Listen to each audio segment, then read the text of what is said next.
Hello, David Becker here with BeckerArt, and today we're going to be talking about a point driver. Not so much about watercolor today, but how to put your watercolors into a frame. Like if you have a watercolor on a mat and then a backing board, and you put in a frame, how do you mount it to your frame? Use a point driver. This is a point driver.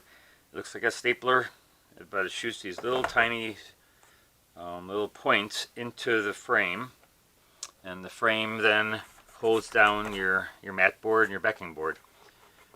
This particular point driver is a Logan dual drive elite point driver. The Logan company actually happens to be 15 minutes away from where I live in Wakanda, Illinois, but it's actually a very affordable point driver. A lot of the other ones, Fletcher's and stuff, are quite expensive. This one ranges anywhere from $40 to $70, depending on where you buy it and if you got coupons and stuff like that.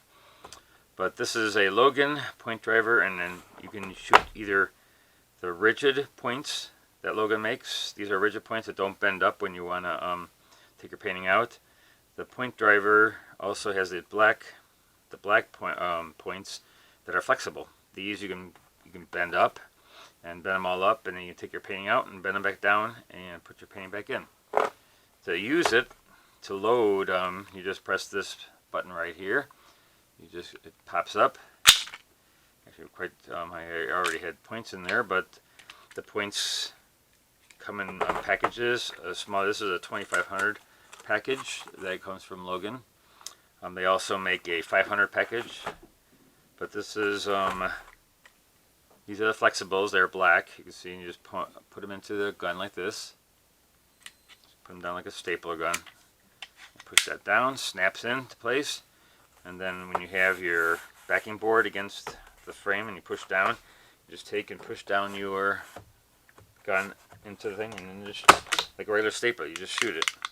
I'll do one over here again. Let's see how it just brings in the black. You can also tighten how deep you want the points to go in by here, the plus and minus. The plus and minus lets you push them a little bit farther. With plus, it goes farther in, and less goes out.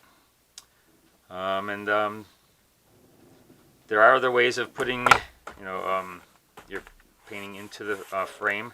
A lot of people use the nails, the brads, and they push them in this way with special things. I find this is to be probably the easiest and most economical way to go about it, taking your Logan dual drive elite point driver. So thanks for watching. If you want some more information like this, go to my website at davidartbecker.com and sign up for my newsletter. My my Float Your Pigment newsletter has a lot of different information every Tuesday. And again, davidartbecker.com on my newsletter. Thanks a lot. Bye-bye.